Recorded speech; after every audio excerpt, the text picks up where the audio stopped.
Bom, meus irmãos, Miro disse, foi realmente um tempo muito bom. Que bom ver também os irmãos que foram, né? Esses gostam mesmo de igreja, né? Sexta, noite toda ali duas palestras, sábado, o dia todo e domingo culto. E coisa boa, hein? Ouviram lá Peter Leitart, Uri Brito, e agora que o Senhor tenha misericórdia de vocês me ouvir. Meus irmãos, nós queremos também saudar, cumprimentar a todos os irmãos que nos visitam essa noite. É uma alegria imensa tê-los conosco, que realmente vocês possam se sentir em família, acolhidos para esse tempo e que possam sair daqui edificados pela palavra de Deus. Amém? Meus irmãos, como vocês sabem, nós estamos fazendo uma série de exposições no livro do profeta Abacuque. Entretanto, nós não iremos, os irmãos já foram pegar a Bíblia para abrir Abacuque, né? Entretanto, hoje nós não iremos fazer a exposição em Abacuque. Iremos fazer a exposição de um outro texto, e nós falaremos um pouco sobre confiança. O texto da nossa meditação é um texto bastante conhecido. Eu tenho certeza que os irmãos já ouviram inúmeras vezes, inclusive já falamos dele aqui.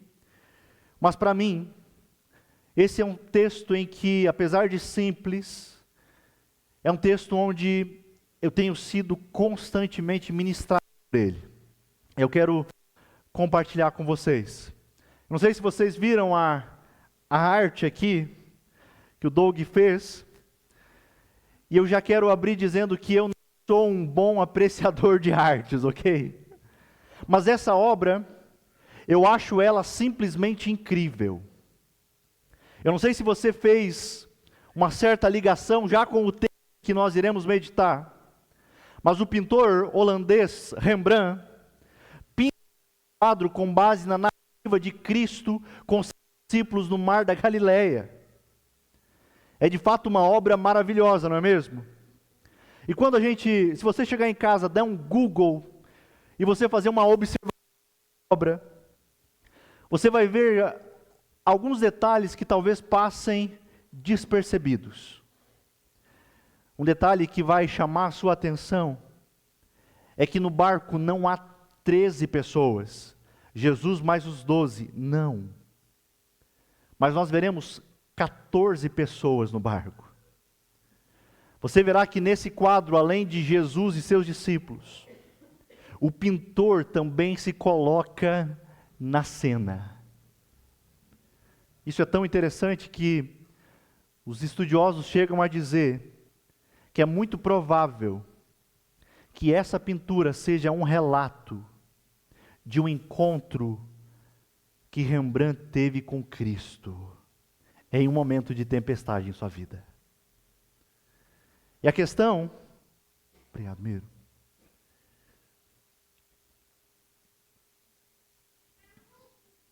E a questão que nós podemos levantar ao fazer essa ilustração é: como meu irmão e minha irmã, como confiamos diante das tempestades da vida? Como podemos manter a confiança diante de tempestade? Eu acredito que nessa noite eu irei falar a dois grupos de pessoas. Um grupo é o grupo em que está, quem sabe, em meio às tempestades e em situações que fogem do seu controle. Pessoas que, quem sabe, nesse exato momento da vida, estão passando pelos mais difíceis sofrimentos e tempestades. Quem sabe você chegou a um ponto onde tem lhe faltado confiança em Deus. E assim como nós cantamos, Senhor, ajuda-nos a confiar. O meu desejo é mostrar a você, pela realidade do Evangelho, que em meio a tudo isso, você pode descansar e confiar em Deus. O outro grupo é aqueles que estão navegando por águas tranquilas. E se essa é a sua realidade, meu irmão, essa mensagem também é para você. Como assim? Se você não está enfrentando as tempestades, mas a sua vida está tranquila, é um momento para você examinar onde está a confiança do seu coração antes das tempestades chegarem. É óbvio que nós não gostamos de tempestades, não é mesmo? Mas neste mundo caído, assim estamos vendo em Abacuque, nós sabemos que elas chegam. Nós não estamos numa bolha que estamos imunes. O texto que meditaremos e pensaremos sobre confiança é um texto sobre perguntas. Eu sei que diante de tempestades nós costumamos fazer perguntas, não é assim? E o texto da nossa meditação, ele vai ser permeado por 3 perguntas. Eu quero convidar você a abrir a sua Bíblia no Evangelho de Marcos, capítulo de número 4, versículos 35 a 41. É sobre essas perguntas que nós meditaremos e veremos como confiarmos em meio às tempestades.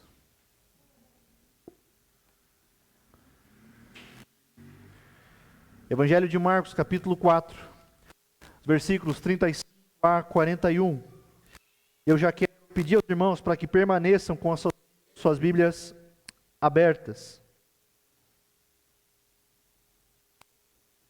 Os irmãos encontraram? Naquele dia, ao anoitecer, disse ele aos seus discípulos: vamos para o outro lado. Deixando a multidão, eles o levaram no barco assim como estava. Outros barcos também o acompanhavam. Levantou-se um forte vendaval, e as ondas se lançavam sobre o barco, de forma que este ia se enchendo de água. Jesus estava na popa, dormindo com a cabeça em um travesseiro. Os discípulos o acordaram e clamaram: Mestre, não te importa que morramos? Ele se levantou, repreendeu o vento e disse ao mar: aquiete-se, acalme-se. O vento se aquietou e fez-se completa bonança. Então Jesus perguntou aos seus discípulos: por que vocês estão com tanto medo? Ainda não têm fé? Eles estavam apavorados e perguntavam uns aos outros: quem é este? Até o vento e o mar lhe obedecem. Quem é esse? O que está acontecendo aqui? Qual é o contexto desse texto? Os versículos anteriores, vou pegar o...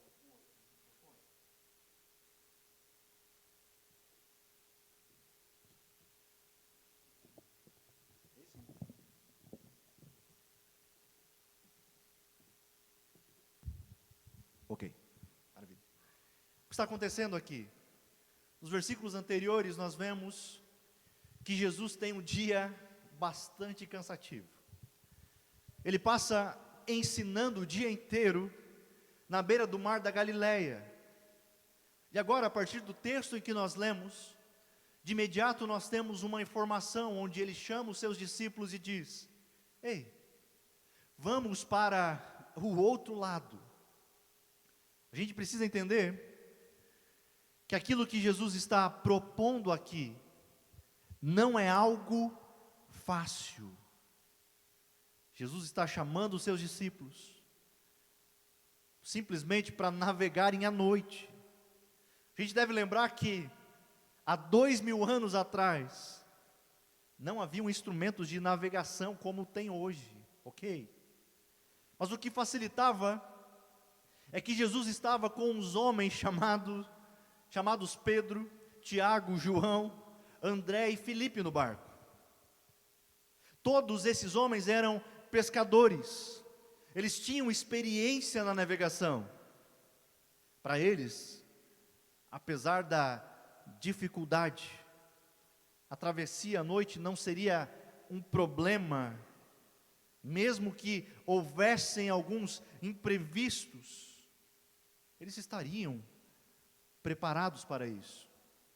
Afinal, eles tinham conhecimento, experiência. Pode ser que eles estavam muito seguros de si, confiantes diante da experiência que já tinham. Eles poderiam dizer simplesmente: não, nós já dominamos esse assunto. Mas assim parece ser a vida, não é? Quando pensamos que estamos no controle da situação, podemos facilmente ser surpreendidos. Essa semana, eu mandei uma foto para o pastor Marcelo, onde o Google Fotos me lembrou de um culto em meio à pandemia. A gente fazia as transmissões do culto lá nos nossos irmãos barizons, e eu lembro como se fosse hoje que nós comentamos: quem de nós imaginaria que enfrentaríamos uma pandemia, onde ninguém poderia fazer absolutamente nada? Vimos a saúde indo tão depressa, crises financeiras, e tantas outras coisas que serviram para nos mostrar que não temos o controle das situações. Ainda brinquei com ele, a gente venceu, né? Porque a gente não sabia, era incerto, mas Deus nos guardou. Mas constantemente nós pensamos que estamos no controle das situações. Foi exatamente o que os discípulos descobriram ao enfrentar uma tempestade, de que, apesar de toda a experiência que tinham, de todo o conhecimento, não tinham controle da vida. Após Jesus dizer: vamos para o outro lado, o que acontece? Eles deixam a multidão e então dão início à travessia. Eles vão passar pelo mar da Galileia. Eu sei que ele é chamado de mar, mas a verdade é que ele é um lago. Você vai ver outras referências a ele chamando de lago de Genezaré, mar da Galileia. E esse mar da Galileia, ele fica aproximadamente, dizem os estudiosos, aproximadamente a 213 metros abaixo do nível do mar.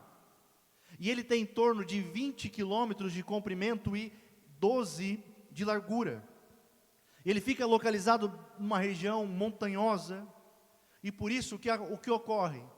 Às vezes o ar frio vindo das montanhas, meteorologia, né? Se choca com o ar quente que sobe do mar, e como resultado o que ocorre? Tempestades. É claro que os discípulos experientes sabiam disso, e eles iniciam a navegação, e no versículo 37 nós vemos que de repente se levantou uma grande tempestade, um vendaval, uma tempestade. A palavra grega que é utilizada para tempestade aqui, mostra que não era qualquer tempestade, era a tempestade. E as ondas vinham sobre o barco, ao ponto do barco já estar inundando. E a pergunta é: onde Jesus está? Onde estava Jesus em meio à tempestade? Não havia sido Jesus quem tinha dito: vamos para o outro lado? Mas no versículo 38 nós temos essa informação. Jesus está onde?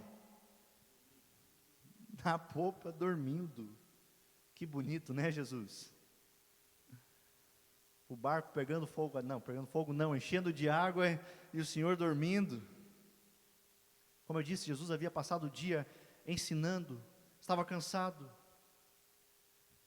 por isso dormia. Mas enquanto Jesus dorme, os discípulos entram em desespero. Se coloque nessa situação. Eu não sei se seria diferente conosco, ao menos comigo. Assim, que assim como os discípulos, nesse momento eu também estaria em desespero. Mas imagine que no momento de maior tempestade e desespero da vida que eles estavam enfrentando, o bom mestre, o mestre deles, o nosso mestre, estava simplesmente dormindo. O bispo anglicano John Charles Wiley, em um dos seus livros, ele diz que os discípulos tinham passado o dia ouvindo o mestre e fazendo a sua obra, mas isso não os isentou da tempestade.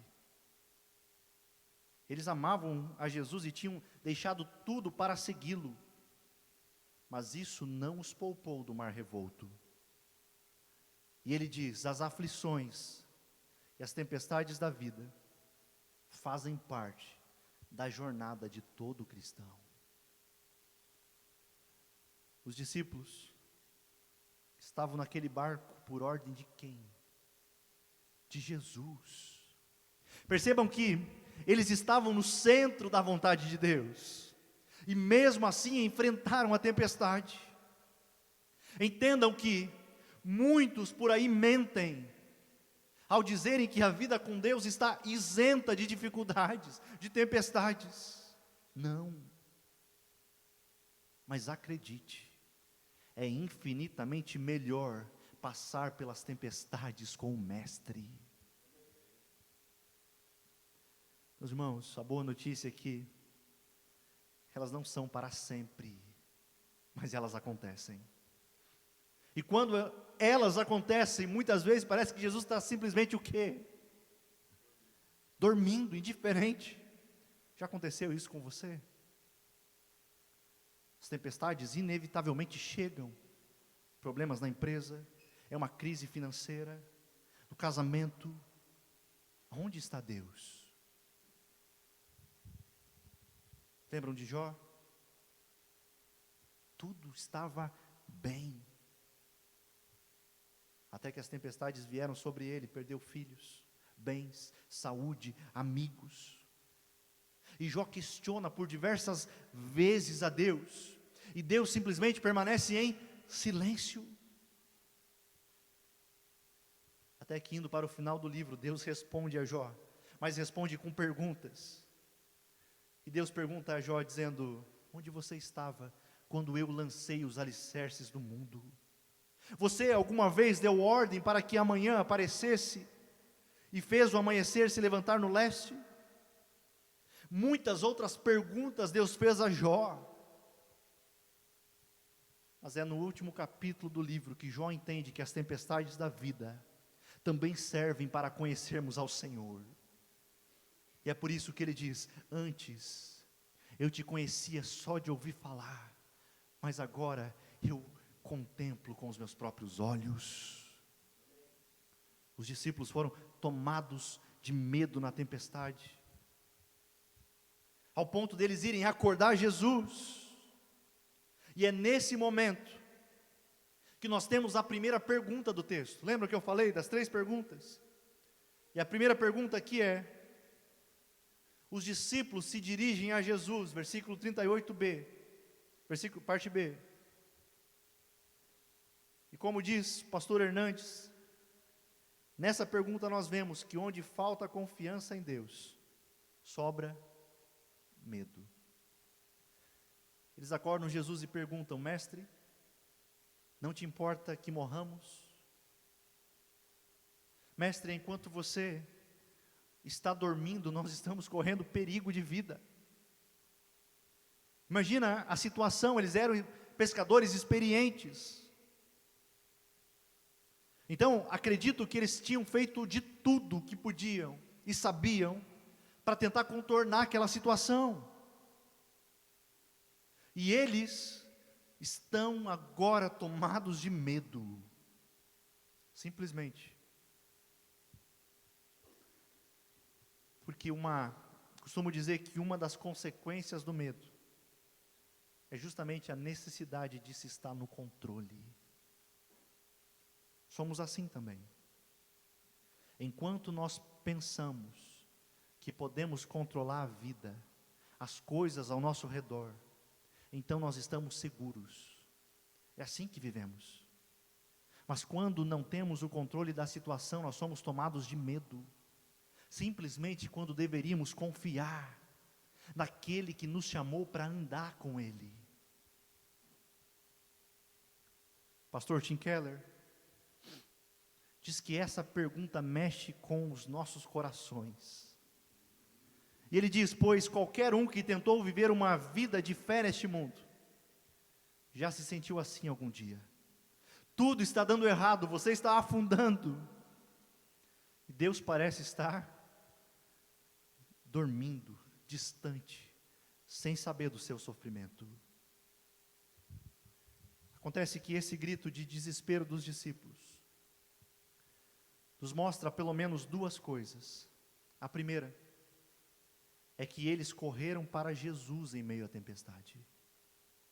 Tomados de medo, eles recorreram para o único que os poderia salvar. A pergunta que eu faço a você, meu irmão e minha irmã: e você? Recorre a quem em meio às tempestades e problemas da vida? A segunda coisa que nós podemos observar é que às vezes o medo, não todo medo, mas às vezes o medo mostra a falta de fé do nosso coração, mostra a falta de confiança em Deus, mostra uma fé deficiente. Se a fé dos discípulos já fosse uma fé madura, eles não se entregariam ao pânico, ao desespero. Mesmo dormindo, Jesus sabia da tempestade e das necessidades deles. O que havia era deficiência de fé na convicção do cuidado de Cristo para com eles. É o que ocorre com a gente. Somos tomados por medo, por falta de fé, por desconhecimento de quem Deus é. A atitude dos discípulos não deveria ser de medo, mas sim de confiança naquele que havia dito: passemos para o outro lado. Jesus não tinha dito: ei, vamos até a tempestade e morramos afogados. Não. Ou será que Jesus mente? Não, Jesus havia dito: vamos para o outro lado. As palavras de Jesus não falham. É mediante essa pergunta, Jesus então se levanta. Já que acordaram Jesus, né? Jesus se levanta, repreende o vento e diz ao mar: aquiete-se, acalme-se. O vento se aquietou e se fez grande bonança. Parou para pensar? A tempestade que estava prestes a afundar o barco, agora se torna em calmaria. Observem que a natureza se submete à sua palavra. O vento cessa e as ondas se acalmam diante da sua voz. Eu quero que você preste muita atenção nisso, porque nenhuma outra voz tem o poder de trazer paz instantânea às tempestades. É a sua voz que nos tranquiliza a alma e nos dá confiança e alívio. A verdade é que todo o universo se curva diante da sua autoridade. Ele é o verdadeiro Deus. É Ele quem livra o seu povo e acalma as tempestades. Eu sei que muitos usam esse texto para dizer, né, pregar de forma alegórica, enfim, para falar coisas que não estão no texto, mas se você lembrar de uma coisa, lembre-se do ponto central desse texto. O ponto central desse texto está aqui. Não está na tempestade, não está no mar da Galileia, não está nos discípulos. O ponto central desse texto é que Jesus é o Senhor soberano, que tem o poder e controle de toda e qualquer situação. Todas as coisas neste mundo se submetem a Ele. A natureza se submete à sua palavra. Nenhuma outra voz tem o poder de trazer paz instantânea. Todo o universo se curva diante dEle.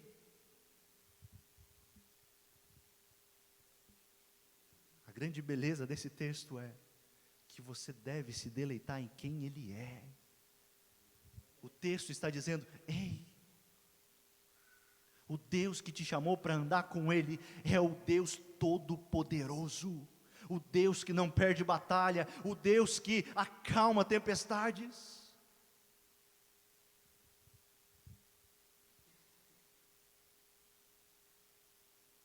Após isso, temos a segunda pergunta do texto. Dessa vez é Jesus quem dirige a pergunta aos discípulos. Versículo 40, então perguntou aos seus discípulos: por que vocês estão com tanto medo? Ainda não têm fé? Os discípulos haviam falhado no teste, ao invés de fé, confiança, eles tiveram medo. E nós ficamos com medo porque duvidamos às vezes de que Deus está no controle. Não é assim? Por vezes vivemos com medo. Medo porque nós não temos o controle da situação, medo porque nos falta fé, medo porque nos falta confiança naquele que, pelo poder da sua palavra, trouxe à existência todas as coisas. Meus irmãos, se Ele, o grande Deus, diz ao mar para que ficasse quieto, e o mar fica então numa calmaria, como o meu coração não ficaria? Como o meu coração não descansaria nele em meio às tempestades? Sabendo que é Ele quem comanda todo o universo. A pergunta de Jesus se repete ainda hoje aos seus discípulos: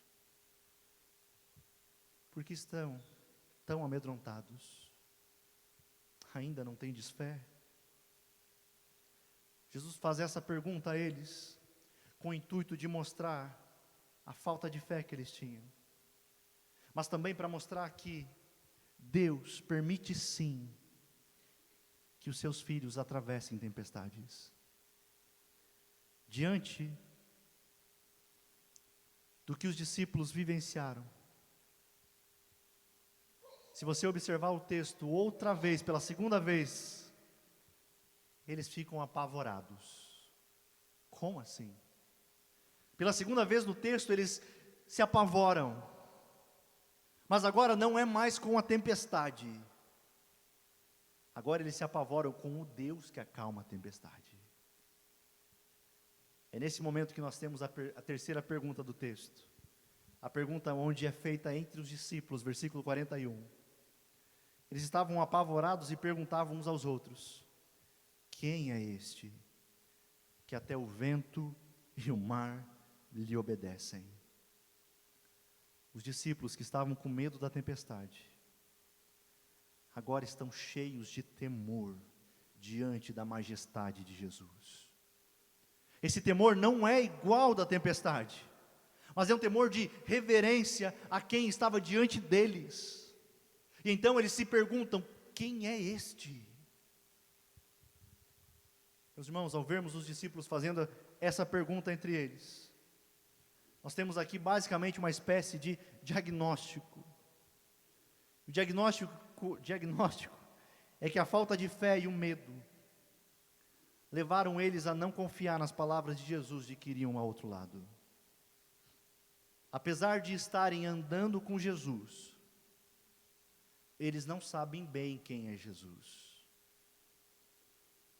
A pergunta que eles fazem revela isso. Quem é este homem? A verdade é que para nós termos confiança em meio às tempestades da vida, nós precisamos conhecer a quem servimos. E para isso nós precisamos de um caminho de discipulado, andar juntos, um caminho onde nós buscamos profundidade nele, um caminho onde nós nos deleitamos em sua palavra, nos debruçamos em sua palavra.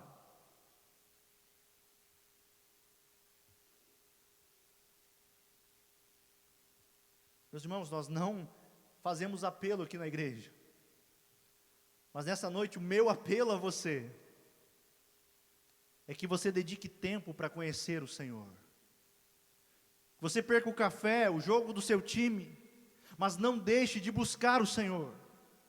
Tenha uma vida marcada por intimidade, relacionamento com Cristo. Se envolva com seus irmãos. Busque conhecer o Senhor. É assim que nós passamos as tempestades da vida, sabendo quem Deus é, sabendo o que Ele faz.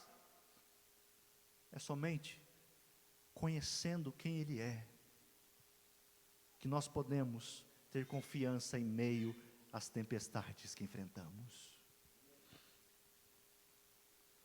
Os discípulos se perguntavam: quem é este? Eu faço a mesma pergunta: quem é este? Você o conhece?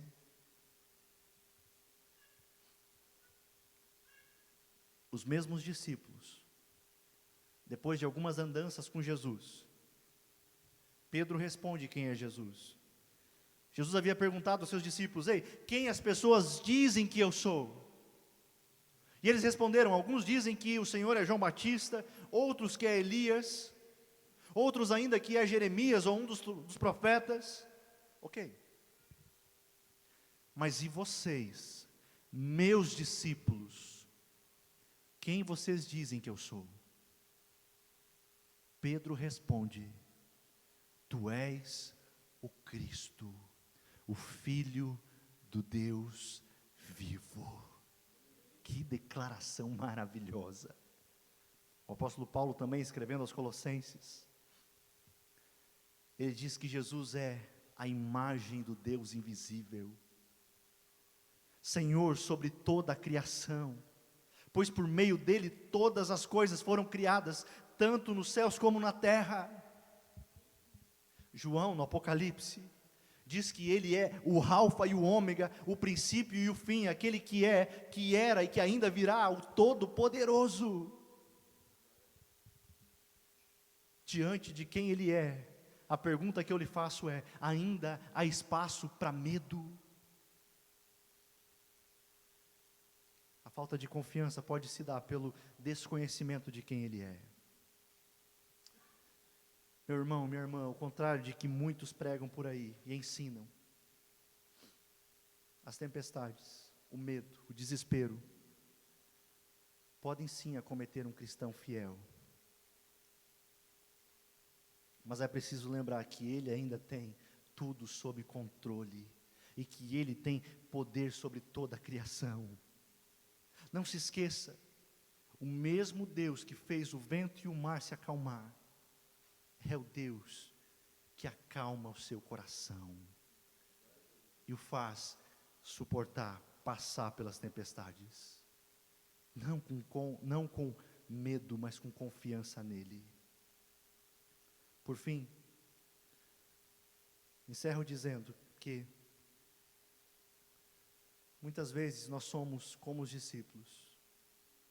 Muitos deles eram pescadores, estava tudo bem até a tempestade chegar. Mas meu irmão, minha irmã, enquanto eu e você pensamos que podemos controlar a vida, as coisas ao nosso redor,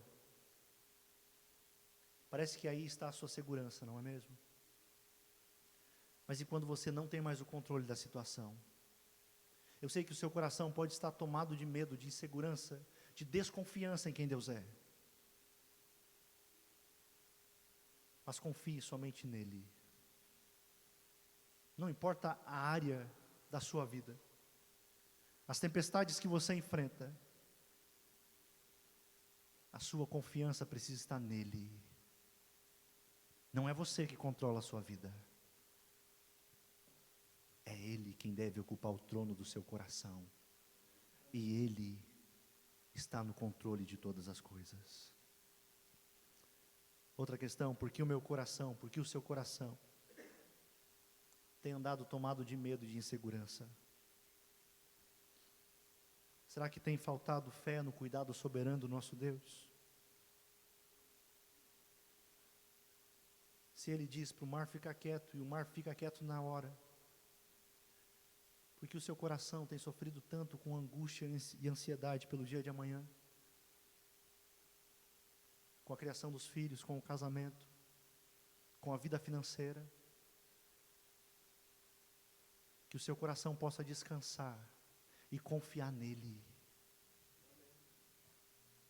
Ele é quem comanda o universo. Ele é quem está no controle de todas as coisas. Que você possa descansar e confiar nele. Vamos orar? Senhor Deus, poderosa é a tua palavra, Pai. Nós vimos aqui que nós não estamos isentos de tempestades. A caminhada contigo não é fácil, sabemos disso. Mas sabemos que o Senhor nunca perdeu o controle de nada. O Senhor é aquele que é soberano sobre todas as coisas. O Senhor é aquele que tem todo o poder para mudar qualquer circunstância da nossa vida. Por isso, Senhor, que o nosso coração não seja tomado de medo, mas que o Senhor encontre nele fé e confiança em Ti. Eu sei que nós tentamos controlar a nossa vida, controlar as pessoas perto, porque pensamos que se não tivermos o controle, então estaremos inseguros. Mas a verdade é que nós não temos o controle de absolutamente nada. Tudo que nós tentamos segurar nas nossas mãos acabam caindo. Somente o Senhor é quem pode sustentar as nossas vidas. Somente o Senhor é quem pode sustentar todas as coisas que necessitamos, que precisamos. Nos ensina realmente a confiar e descansar em Ti. É o que nós te pedimos em nome de Cristo Jesus. Amém. Amém, meus irmãos.